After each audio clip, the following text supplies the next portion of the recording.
Hello दोस्तों। कैसे हो? आई होप आप सब अच्छे होंगे। सभी की स्टडीज वगैरह सही चल रही होगी। दोस्तों, मुझे पता है कुछ दिनों से वीडियो नहीं आ रही है। एक्चुअली हमारी तबीयत थोड़ी ठीक नहीं थी, हम एडमिट थे 10 दिनों से। लेकिन अब से वीडियो आपको कंटिन्यू मिलती रहेगी।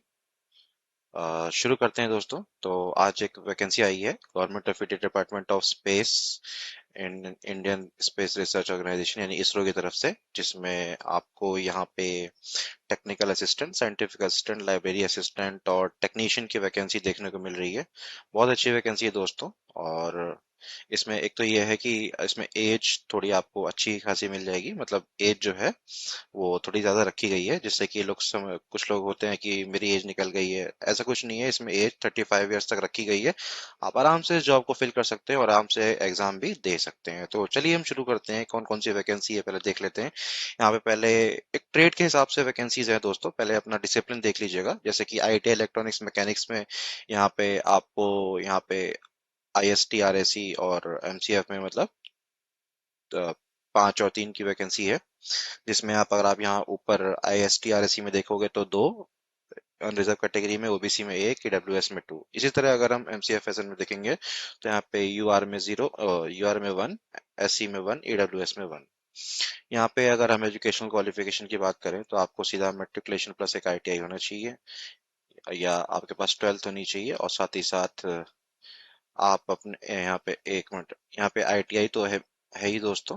तो आप एक बार यहाँ पे ट्रेड अपना देख लीजिएगा कि आप किस स्टेट से आपने जो आईटीआई कर रखा है। और यहाँ पे अगर हम मोड ऑफ सिलेक्शन की बात करें तो यहाँ पे एक रिटन टेस्ट मतलब सीबीटी होने वाला है। इस तरह अगर हम बात करें यहाँ पे आईटीआई कारपेंटर की, तो यहाँ पे वैकेंसीज है दोस्तों, एक वैकेंसी है। यहाँ पे मेट्रिकुलेशन और आईटीआई दोनों होना चाहिए। अगर हम डॉटमेंट या सिविल की बात करें तो यहाँ पे एक वैकेंसी है। यहाँ पे भी सेम है, मैट्रिक मैट्रिक और आईटीआई दोनों होना चाहिए। और हम ड्राफ्टमैन मैकेनिकल की बात करें तो यहाँ पे एक वैकेंसी है, यानी मैट्रिक और आईटीआई सब में सेम ही है दोस्तों। अगर हम इलेक्ट्रॉनिक्स की बात करें तो यहाँ पे, अगर हम वैकेंसीज की बात करें तो यहाँ पे 6 देख सकते हो आप। 6 वैकेंसीज हैं और अलग अलग कैटेगरी में अलग अलग है। ओबीसी में 1 है, एससी में 1 है और यूआर में भी 1 है।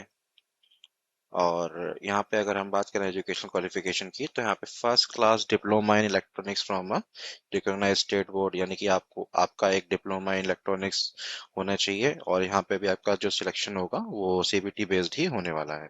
मैकेनिकल में भी सेम इसी तरह है, फर्स्ट क्लास डिप्लोमा इन मैकेनिकल इंजीनियरिंग।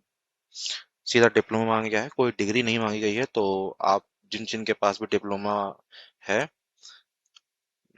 तो वो लोग यहाँ पे अप्लाई कर सकते हैं। अगर हम कंप्यूटर साइंस की बात करें तो यहाँ पे क्या अलग मांगा गया है दोस्तों।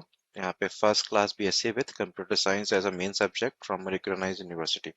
मतलब कि बीएससी में अगर आपका कंप्यूटर साइंस कोई एक मेन सब्जेक्ट रहा होगा तो आप ये फॉर्म फिल कर सकते हैं। इसमें वैकेंसी 4 है, आप यहाँ देख सकते हैं। और इसमें भी आपका जो सिलेक्शन होगा वो सीबीटी बेस के आधार पर होगा। बीएससी मैथमेटिक्स में भी यहाँ पे एक वैकेंसीज है। यहाँ पे ग्रेजुएशन मांगेगा सीधा बीएससी का, मतलब mathematics as a main subject होना चाहिए। अगर हम लाइब्रेरी असिस्टेंट की बात करें तो यहाँ पे ग्रेजुएशन मांगा गया है, लाइब्रेरी एंड इंफॉर्मेशन साइंस की डिग्री होनी चाहिए आपके पास। ये भी सिलेक्शन जो होगा आपका सीबीटी बेस्ड ही होने वाला है। यहाँ पे कुक की भी वैकेंसी दी गई है, आप देख सकते हो। कुक में अगर हम एजुकेशन की बात करें तो आपको 10th पास या 12th पास होना चाहिए। 5 इयर्स का एक्सपीरियंस भी होना चाहिए। यहाँ पे एक्सपीरियंस मांगा गया है दोस्तों, एक बार इसको चेकआउट कर लीजिएगा। यहाँ पे भी जो आपका सिलेक्शन होगा वो सीबीटी बेस्ड होने वाला है।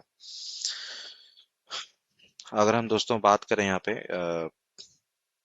एज लिमिट की, तो यहाँ पे देख सकते हो आप, सभी जितने भी यहाँ पे वैकेंसीज हैं सबकी जो एज लिमिट है वो यहाँ पे 18 से 35 इयर्स रखी गई है।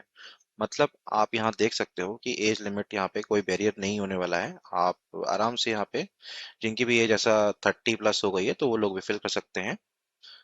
और यहाँ पे लेवल देख सकते हो अपने अपने ट्रेड के हिसाब से कि आप कौन से लेवल पे अप्लाई कर रहे हो। तो यहाँ पे लेवल 3 में ड्राफ्टमैन, टेक्नीशियन और टेक्नीशियन असिस्टेंट आते हैं, टेक्नीशियन आते हैं। और टेक्नीशियन असिस्टेंट, साइंटिफिक असिस्टेंट और लाइब्रेरी असिस्टेंट यहाँ पे लेवल 7 की वैकेंसीज है। और कुक की तो लेवल 2 की वैकेंसी है। यहाँ पे अगर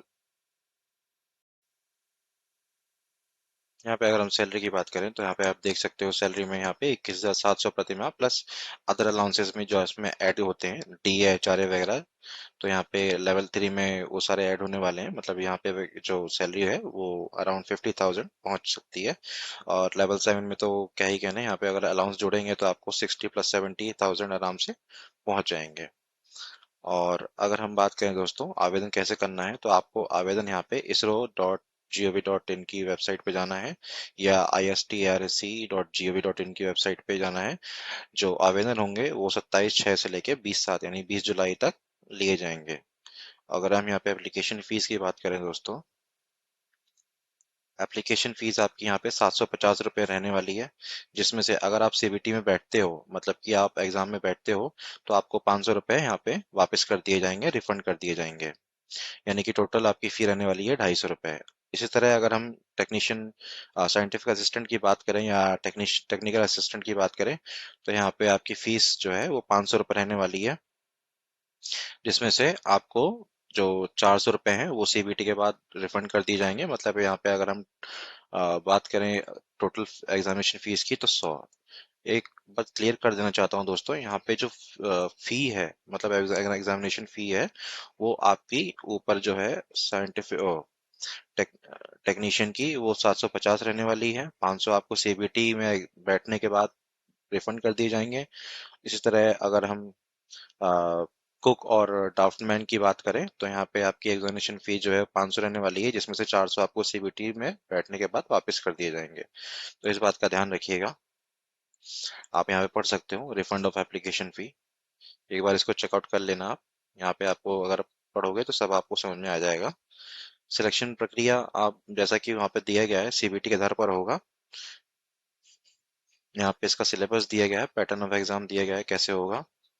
यहाँ पे technical assistant, scientific assistant, library assistant में 1.5 घंटे का 80 एमसीक्यू क्वेश्चन होने वाला है, जिसमें कि +1 और एक नेगेटिव मार्किंग भी होगी इसमें -0.33। मतलब कि अगर कोई एक आप गलत क्वेश्चन करते हो तो यहाँ पे -0.33 अंक काटे जाएंगे आपके। यहाँ पे स्किल टेस्ट भी होगा, तो इसका भी ध्यान रखना आप।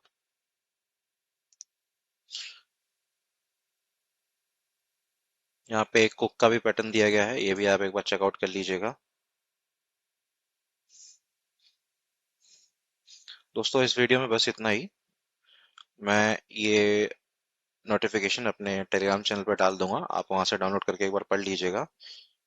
क्योंकि कभी कभी वीडियो में हमें कुछ जानकारी नहीं मिलती है। अगर आपको कोई भी सहायता की जरूरत होगी तो आप इस वीडियो पे कमेंट कीजिएगा, हम जरूर आपकी सहायता करेंगे।